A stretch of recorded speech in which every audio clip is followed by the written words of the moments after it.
Magandang araw sa inyo mga bok at welcome back sa Darkside in Treasure Hunting Channel.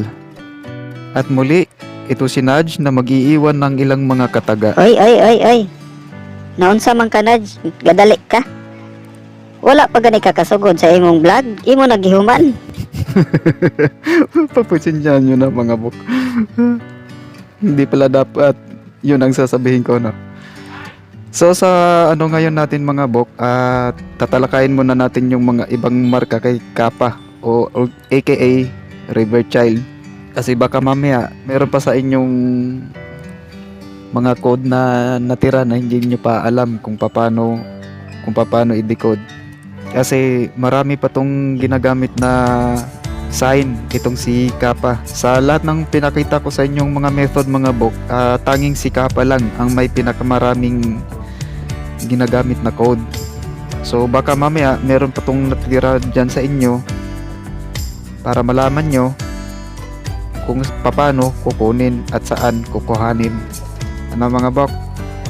So umpisaan na natin. My sourceless water, from yin and yang, arises two sides. From land and sky emerges the divine. My yin-yang fish.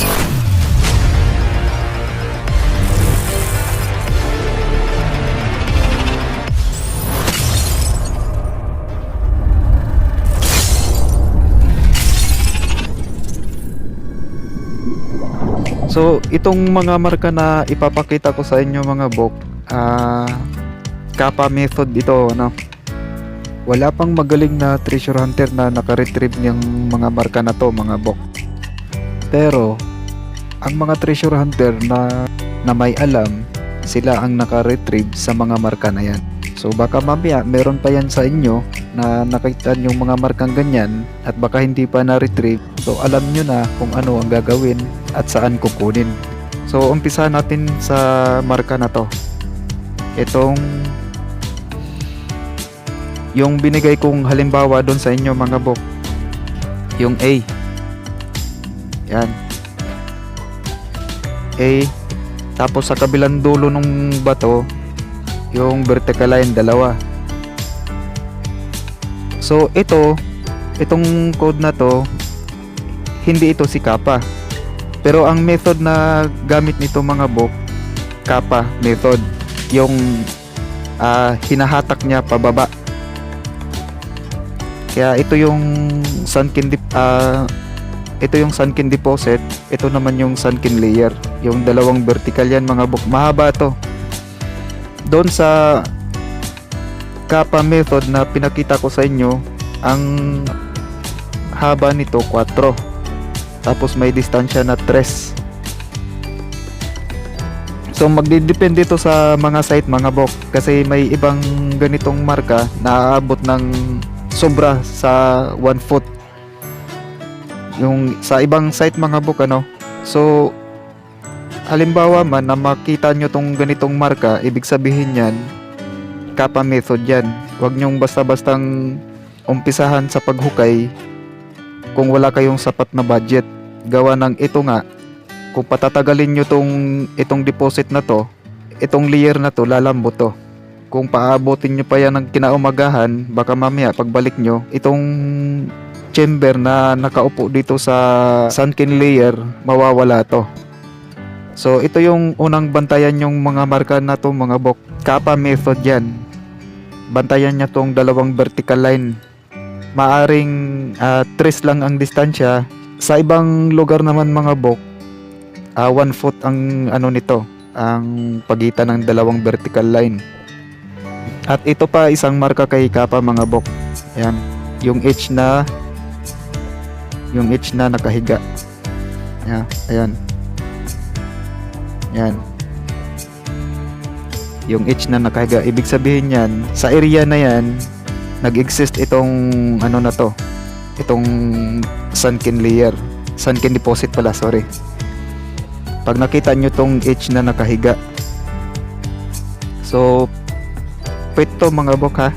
Ito yung damit na pantaas, ito yung pambaba. Pwede yan. Yun yung sa site na yung kay Kappa.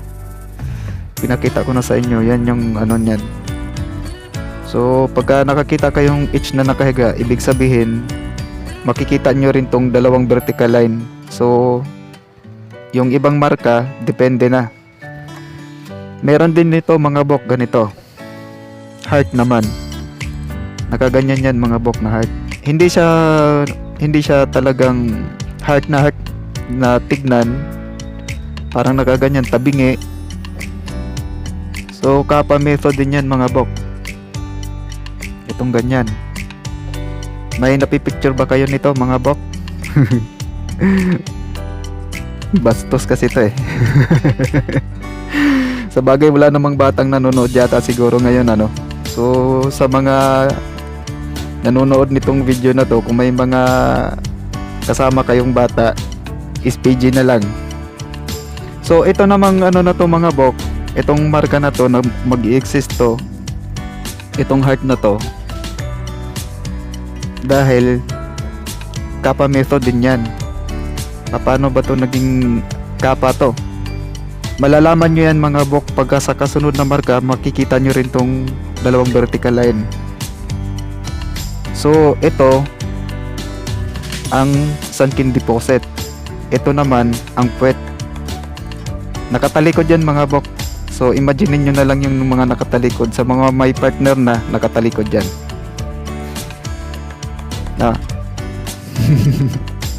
Bastos ba mga bok? So pagpasensyahan nyo na kasi ganito yung code na ginagamit ni Kappa mga bok ano. Maaring sa isang bato makikita nyo tong marka sa mother code ito. Ito naman yung makita nyo sa mismong dig site. Pag nakita nyo to sa wall, so sa harapan na. Maraming decoder dito sa YouTube mga bok na pag nakakita ng ganito, nagtuturo ng mali ang sinusundan papunta doon. Halimbawa, ito yung bato, nakaganyan yung bato. Yan, nakatayo half bored. Ang tinuturo nila, papunta sila doon kasi nandun daw. Instead na dito lang sila sa harap niyan, ang hanapin niyo na lang dito yung pang crossline or pang intersection ng dig site na to. Kasi ito naka-wall, ibig sabihin dito na sa harap. Hindi kayo pupunta doon sa napakalayo. Tapos ginagamitan pa nila ng ikot-ikot.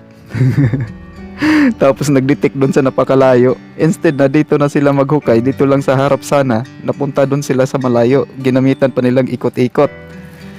Tapos in-scan pa nila yung lugar. Meron daw. Napakalayo na. Pero pag nakita nyo tong marka na to na ganito mga bok, huwag nyo i-operate ito kung wala kayong sapat na budget. Kailangan may sapat na budget kayo dahil malakihan tong ano na to mga bok. Malakihan tong deposit na andito. Katulad din nito mga bok. Ayan. Malakihan din yung mga deposit na yan. Hindi yan basta-basta. Kailangan may sapat na budget at may sapat kang kaalaman para ma-retrieve nyo to. Ito din, lalo na to. Hindi yan heart mga bok. Pit yan ha. Nakatalikod. Imagine niyo na lang mga bok, nandito yung ulo niyan. Ayan. Nandito yung ulo. Ayan, yung katawan niya.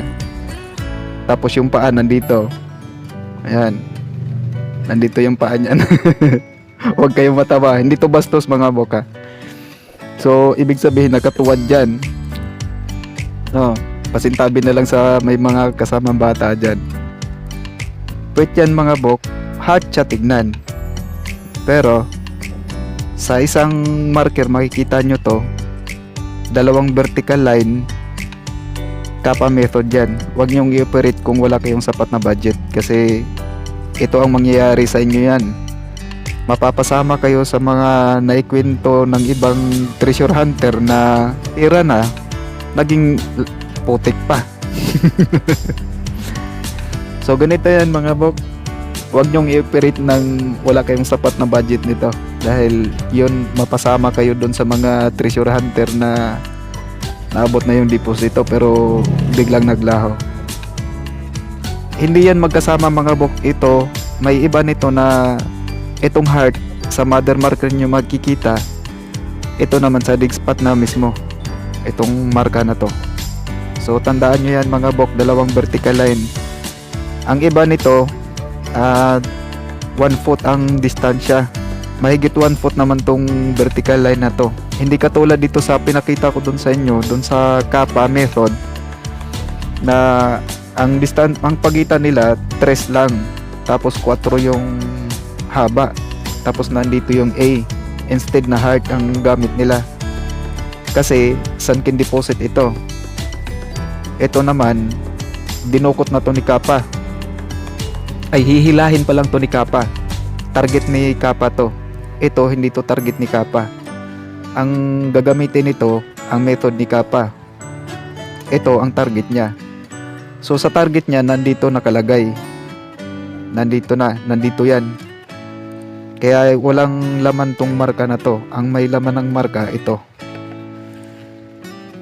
Tandaan nyo yan mga bok ha. Sunken deposit, sunken layer. Tapos puwet yan, nakatalikod. Ito naman nakatalikod din, puwet din yan. Ito naman ang sunken layer. So yun mga bok. Punta na tayo sa isang code. Ito. Baka may nahanap kayong ganitong marka mga bok. Yung ganyan. Yan. Baka nakahanap na kayo ng ganitong marka. Alam nyo ba kung paano to kukunin? Nakasulat yan sa bato. So ito naman mga bok, dead person ito. Hindi nyo to makikita itong marka na to sa dry land. Makikita nyo tong marka na to na may katabing mga pond. Sa harapan ng marka na to may pond dyan dito. So ang ibig sabihin nito, nadukot na ni kappa yung Shirikodama. So ang target natin si kappa nandito sa pond. Dito natin yan huhukayin kasi nandito si kappa. Dead person na yan mga bok. Nadukot na ni kappa yung Shirikodama. Kaya ang target natin si kappa nasa pond. Dito tayo maghukay. Hanapin nyo na lang yung pond. In case na sa lugar wala na yung pond, so magtanong-tanong kayo dun sa mga nakakaalam sa lugar na yan kung may yung pinapaliguan ng kalabaw mga bok. Kasi minsan pagka ganun kasi katagalan nawawala yon, natatabunan, lalo na pag wala ng kalabaw na naliligo. So itanong-tanong nyo na lang dun sa mga nakatira dun kung may pinapaliguan ba ng kalabaw, kung wala kayong mahanap na kasi hindi mag-exist yung na yan mga bok, yung marka na yan kung walang pond. Dapat may pond yan. Kaya ang target natin si kappa nandito. Kailangan nating maligo din. So hindi yan mga bok baka mamaya sabihin nyo niloloko ko lang kayo. Hindi mga bok. So ito namang isa, ganito din. Yung sa pangalawang ko naman, yung pinakita ko sa inyo, nakaganyan yan. So ito, yan, nakaganon yung sa pangalawang example na pinakita ko sa inyo mga bok. Tapos doon sa taas nandun yung bowl na nalalagyan ng tubig. Tapos dito sa baba lang ito yung nakaganyan. Tapos bilog na kasya yung kamao. So ito lang yung marka na nandun. Ito naman mga bok, dead person pa rin to. Ito naman dead person din. Yan, dead person din yan. Kaso itong marka na to, hindi pa to nadukot ni kappa. Hindi niya pa nakuha yung Shirikodama. Itong marka na to nakuha niya na. Kaya ang target natin si kappa. Itong marka na to, ang target natin ang person kasi dead person ito. Si kappa nandito pa sa malayo. Hinila niya pa to sa ilalim ng tubig. Kaya ang target natin dito mismo. Kasi ito yung puwet. Yan, puwet din yan. Ito puwet din to. Yan. Ito ang person. Ayan, kita nyo ba to mga bok? Ayan yan, person din yan. Ito din, person. Amaterasu. Kung saan ka nakatayo, doon ka maghukay. So, yung person na to, ito na yon, dead na. Kaso hindi pa nakuha ni Kappa yung Shirikudama, kaya tayo ang kukuha nito. Iba to sa ano na to, sa marka na to, kasi ang magiging target natin si Kappa. Ano mga bok? Tapos meron pa tong isa mga bok, baka nakakita rin kayo ng ganitong marka. Yung ganyan, baka isa rin kayo sa nakahanap na ng marka ng ganito, pero hindi nyo lang alam kung paano kukuhanin o saan, kasi ang makikita natin number 3. Ano mga bok? Ayan, may na-imagine ba kayo nito mga bok? May napipicture ba kayo kung ano yan? Kappa pa rin yan mga bok. Parehas lang yan dito mga bok. Ito tsaka to, parehas lang yan. Ito, parehas lang yan. Ito din, itong apat na to magkaparehas yan. Nga lang magkakaiba ng ano yan, magkakaiba ng decoding. So ito, pwede pa rin to. Yan, napipicture nyo ba mga bok? Ano, kung anong itsura? Fit pa rin yan mga bok. Parang nakatagilid ba, nakaganyan, kaya maliit ito, dito naman malaki. So nakatagilid lang yan, ganyan mga bok. Saan naman to kukunin? Maghanap kayo ng ano mga bok, hanapin nyo lang yung kahoy, yung matandang punong kahoy mga bok, maghanap kayo doon. Tapos titignan nyo yung mga bukol ng kahoy, kasi minsan may mga maliliit na nilagay dyan sa mga bukol ng kahoy. Kung wala namang bukol yung kahoy na yan, titignan nyo dito sa ano, tignan nyo yung katawan ng kahoy, baka may butas dyan, o kaya dito sa taas baka may nilagyan nila ng butas pa dito pababa, kasi dito yan kukunin. Dito si Kappa nagtatago. Dead person pa rin yan mga bok, kaso bata naman ito. Ito dead person pero matanda. Ito dead person pero bata ito. Kaya nandito pa si Kappa sa likod ng kahoy. Nasa likod ng kahoy nagtatago si Kappa. Kaya kahoy ang hahanapin natin dito, kasi kailangan niya pa ng karagdagang Shirikudama, kasi bata lang to maliit. Ito matanda na to kaya may kalakihan na yung Shirikudama, kaya nandito si Kappa. Ito bata, nagtatago pa to dito sa likuran ng kahoy, naghahanap pa to ng panibagong biktima. Kaya tignan niyo yung mga bukol-bukol dito sa kahoy na yan mga bok, o kaya i-check niyo yung buong kahoy nito. Wag kayong ano niyan mga bok ha, wag niyong hanapin yan sa ilalim, dito sa ilalim ng kahoy. Wala yan, hindi yan tinago. Dito yan sa loob ng kahoy mismo, hanapin niyo lang. Kasi mag-exist itong mga marka na to mga bok. Ito katulad din yan dito. Hindi nyo to makikita sa dryland mga bok, makikita nyo to sa tubig, sa sapa. Sa sapa nyo to makikita itong mga marka na to. Ito, yan, sa sapa din yan. So iba tong marka na to mga bok, kasi makikita nyo to sa dryland. Ito, yan, dryland yan, mga marka na yan mga bok.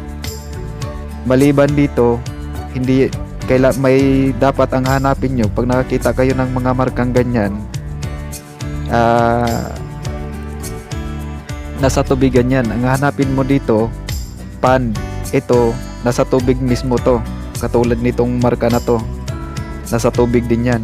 Ito sa tabi ng tubig. Ito naman ang hanapin mo dito sa ano. Ito yung hanapin mong kahoy na matanda. Malapit lang to mga bok, sa kung saan man to nakasulat, kung saan man to nilagay nila yung kahoy, malapit lang. Kasi nandun si Kappa nagtatago. Si Kappa ang target natin dito. Baka makakita pa kayo ng ganitong marka ano. Baka meron pa. Lalo na to kasi sobrang dali nito mga bok. Ay hindi yan madali kasi tubigan to Ito yung pinakamadali mga bok sa lahat ng ano, sa lahat ng marka. Sa lahat ng mga nandito na nakasulat, ito yung pinakamadali kasi yan na yung mismo yung target natin. Ito may nasa tapat lang. So ito naman nasa tapat din. So hanapin nyo lang yung matandang puno. check nyo lang yung yung katawan ng puno.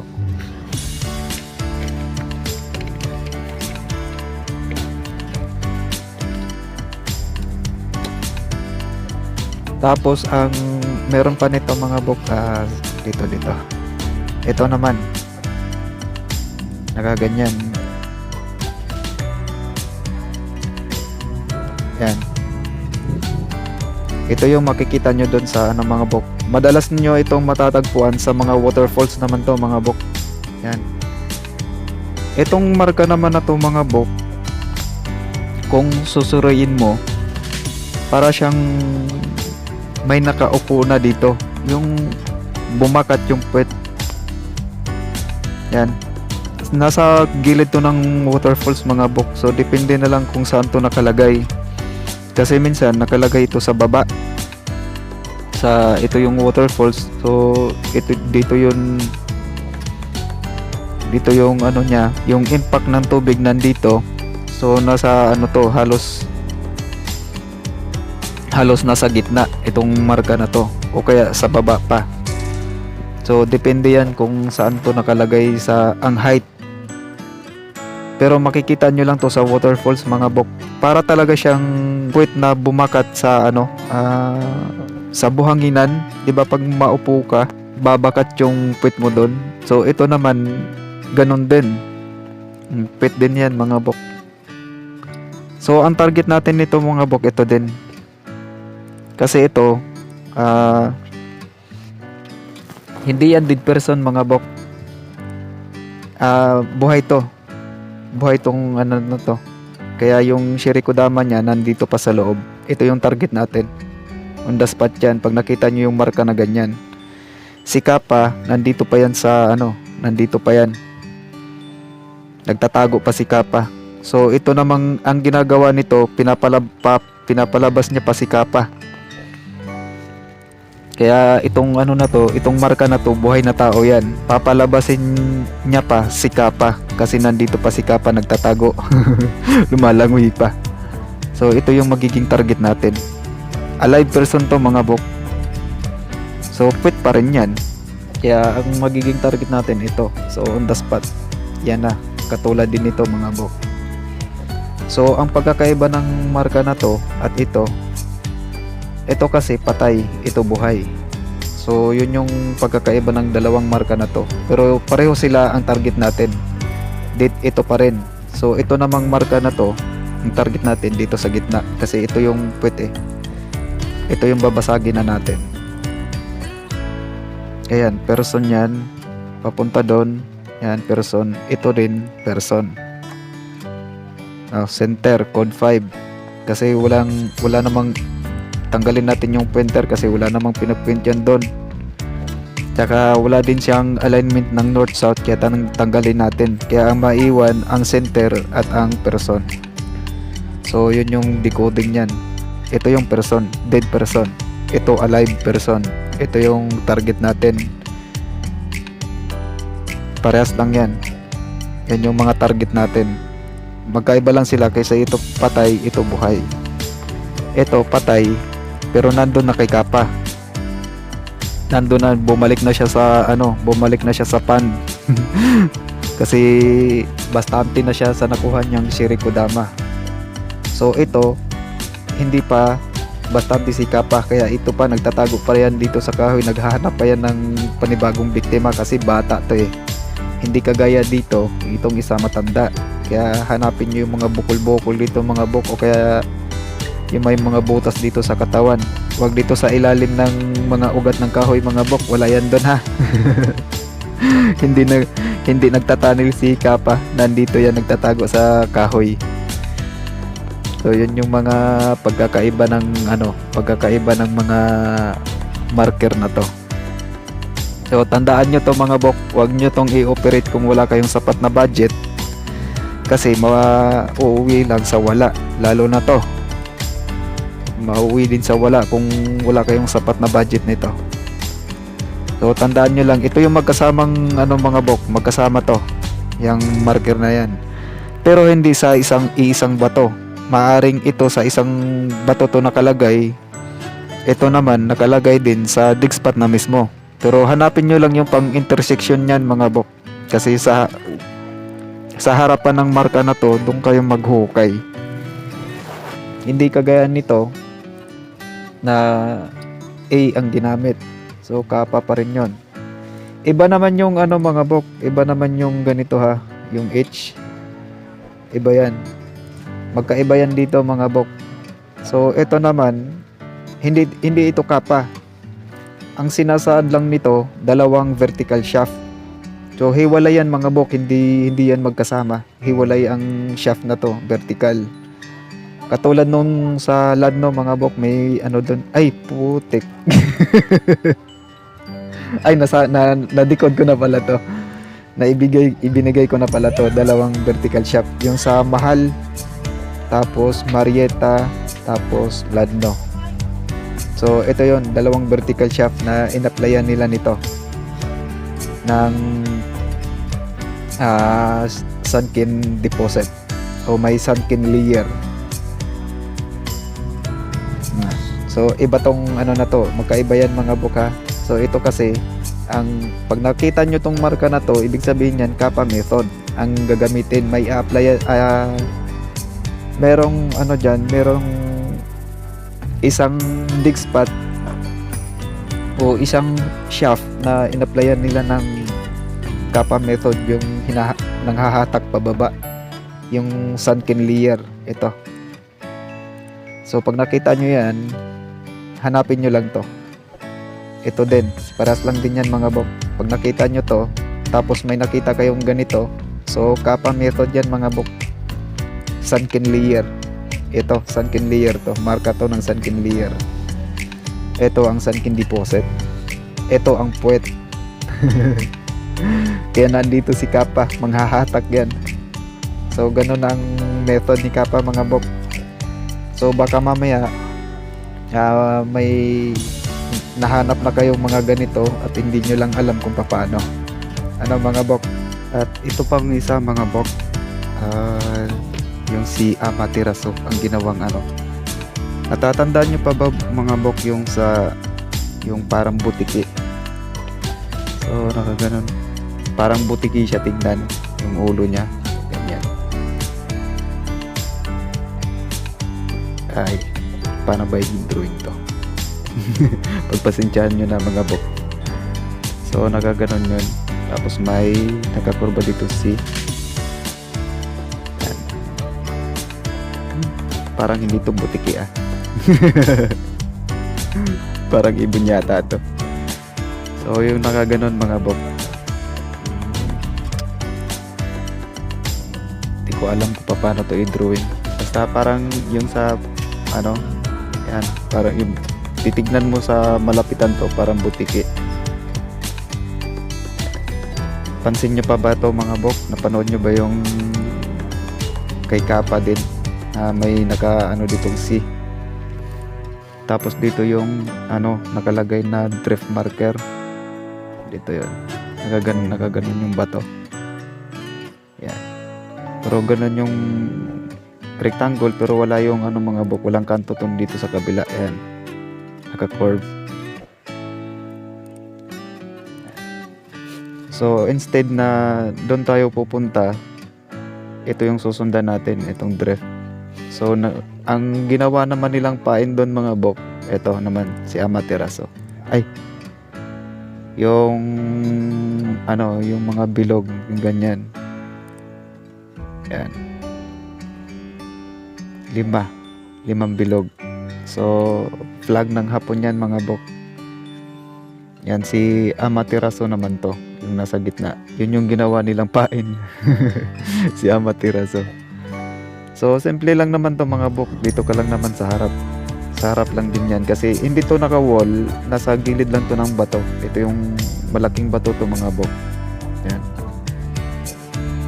So ang ano lang nito, hanapin mo lang yung pang centering para makuha mo yung tamang dig spot nito. So katulad nung sa pinakita ko doon na may isang bato dito na may butas sa harap. Tapos yung parang pyramid, ganyan na intersign. Dito yung nakaturo din itong dulo na to. So ito yung mga marka ng ano mga bok. Kung sa malapitan itong ulo na to parang butike. Ito.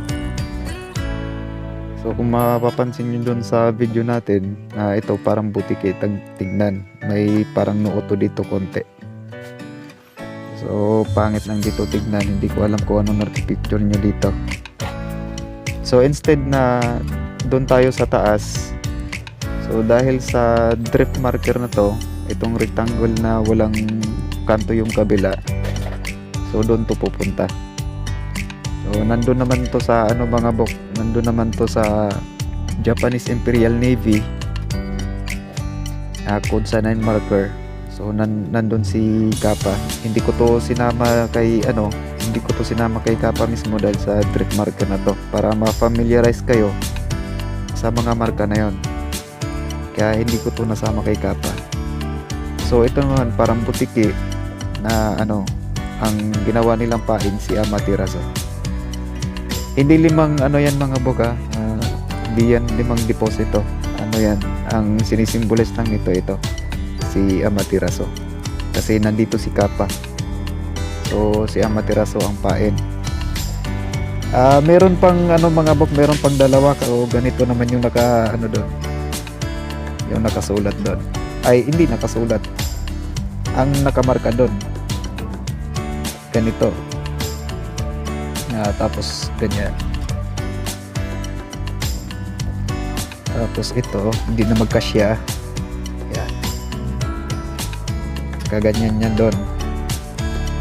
Ito oblong to mga bok. Pero tsaka ko na lang to mga bok kasi ito baka mamaya matawa kayo, pagtawanan nyo ko niyan. Doon na lang i-actual na lang natin mga bok pagka nandun na ako sa pag nakabalik ako sa site kasi masyado pang busy. Tapos meron ding isa ganito. Parang ganito siya tignan. Yan. Tapos ganyan. Nakaganyan yan. So may napipicture na ba kayo nito mga bok? Itong dalawa, i-actual ko na lang sa inyo ipakita mga bok kasi ito nakakatawa nakakatawa na nga yung ibang dyan, ibang drawing, lalo na to nakakatawa to. Baka sabihin nyo pinagluloko ko na kayo. Hindi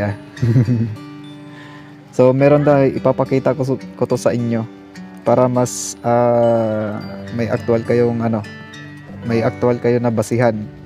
Kasi iba kasi pag nasa drawing lang kaysa actual na site. Pero ito, ang ibig sabihin niyan mga bok, dead person yan. Ito. Pagka nakita nyo tong marka, so dead person yan. Ito din. Parehas lang din yan. Nakaganyan yan mga bok. Mga mahabang yan. Yan. Dead person din yan. Babalik ta rin natin. Ayan. So ito yung ground. Ito yung person nakahiga. Patay na. Dead person pa rin yan. So i-actual na lang natin yan mga bok. So ito lang yung mga code na mga bok kay Kappa. So tandaan nyo yung mga code na yan mga bok. Yung mga sign na makikita nyo sa site nyo. So ito. So pag malakihan tong na to mga bok. Itong tatlo na to. Itong yan. Ito. Tsaka ito. Pag malakihang to na mga bok. Pag malakihang deposit ito. Naka-sunken deposit din ito mga bok. Kaya nandito si Kappa. Ang ginawang pain si Amaterasu. Kaya ito si Kappa, instead na pupunta doon, dito yan pupunta si Kappa, liliko. Hindi siya magdidire-diretso doon kasi may drift marker. So doon pupunta si Kappa kay Amaterasu. So ito, just in case na makakita kayo ng marka na ganito, hanapin nyo yung pan. Kung wala na yung pan na yon, magtanong kayo doon sa mga nakatira doon kung saan ba yung kung may part ba dito sa na to na pinapaliguan ng kalabaw. Kasi madalas pagka ganyang pinapaliguan lang ng kalabaw, Katagalan kasi pag wala ng kalabaw na naliligo doon, nawawala yan, natatabunan. So itong number 3, hanapin nyo lang yung kahoy kasi bata to eh. At dito nyo hanapin yung mga bukol ng kahoy, baka may bukol, basagin nyo na, tapyasin nyo na tong bukol. Kung wala namang kung walang mga bukol, so hanapin nyo na lang dito sa katawan, baka may butas yan, o kaya dito sa taas. Dito yung sanga nakaganyan, minsan dito yan nila binubutasan. O kaya may patay dito na sanga, tapos dito may butas. Dito yan sa baba. So, ay parang iba na to ah.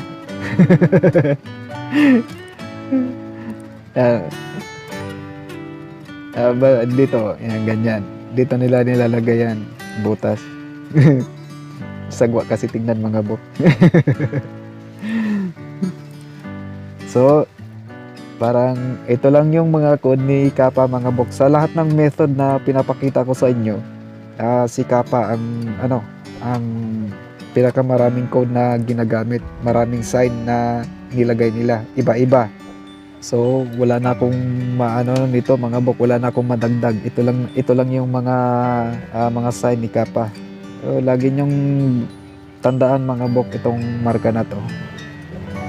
Huwag kayong pupunta doon mga bok ha. Hindi yan papunta doon kasi maraming nagbablog dito sa YouTube na pag nakakita ng ganito, doon sila pumupunta. Tapos ginagamitan pa nila ng mga scanner, ginagamitan pa nilang ikot-ikot. Ang layo na ng paghuhukayan nila, wala na dapat dito lang sa harapan. So marami ng itong mentor ko dito na laging nag-spy to eh. Nako. So yun mga bok, pag nakita nyo tong itong marka na to, ibig sabihin may isang shaft, isa o dalawa na in-applyan nila ng Kappa method. So ito naman ang sunken deposit. So pag nakita nyo tong mga bok, halimbawa itong marka na to, nakita nyo to sa dry land, ibig sabihin naka-sunken layer yan. May sunken layer tong na to. Pero kung itong A na to, nakita nyo to sa tubig, so ito na yung target. Hindi, wag nyo na tong hanapin. Ito na yung target mismo. Kasi naka-sunken na to eh. Yung kumbaga ang pinaka nito, ang sunken layer niya, yung tubig mismo. Kaya ito na ang babasagin. Kung nakita nyo man yan na nakamarka sa ganyan, bato, ganyan. So, ito na ang babasagin. Iba to. Maghanap kayo ng pan. Ito naman hanapin kahoy. Ito naman, so sunken, yan. Wala kayong ibang hanapin pag nakakita kayong heart na tabingi. Ganito yan. Sa mga kasunod na marka, ganito makikita nyo. So, Kappa method yan. Hinahatak niya pababa. Sunken layer. Ito, sunken layer ito. Nangahatak pababa.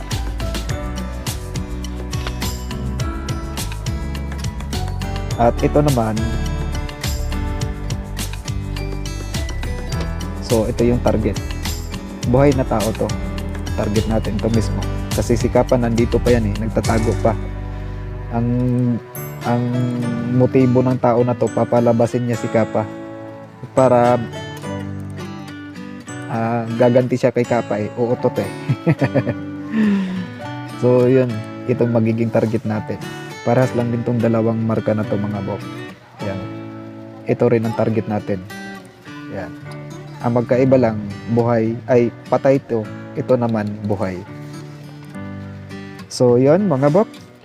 Wala na akong madagdag kay Kappa. Ito lang yung mga marka. Maliban dito mga bok. So i-actual natin tong na to. Ito. I-actual natin to. Pag nakabalik na ako doon sa pag nakabalik na ako sa site, kasi masyadong busy pa ako eh.